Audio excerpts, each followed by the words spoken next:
বাংলাদেশের সবকিছু দাম বাড়ে। কই আপনার বাবার বেতন কি বাড়ে? আপনার বেতন কি বাড়ে?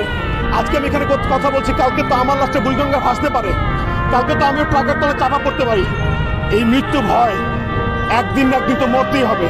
তাই বলে কি আমরা চুপ করে থাকবো?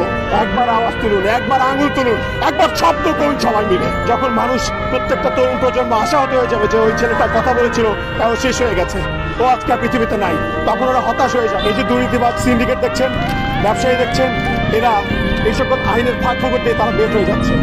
তাদের একটাই ক্ষমতা, এই টাকা। এই টাকা আমাদের নাই, শুধুমাত্র তাদের আছে। যাদের আছে তারাই আজকে এই রাষ্ট্রটাকে নিয়ন্ত্রণ করছে, তারাই রাষ্ট্রটাকে লুটপাট করছে।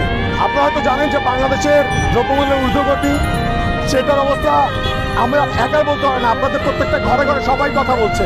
কিন্তু আসলে কথাটা কি শুধু ঘরে বললে কাজ হবে? কথাটা বলতে হবে তাদেরকে যারা এই দ্রব্যমূল্যের ঊর্ধ্বগতি অনিয়ন্ত্রিতভাবে সিন্ডিকেট মজুতদারি করে, আড়তদারি করে লুট করছে। মুনাফাখোরদেরকে জানা দিতে হবে যে আমাদের কষ্ট হচ্ছে।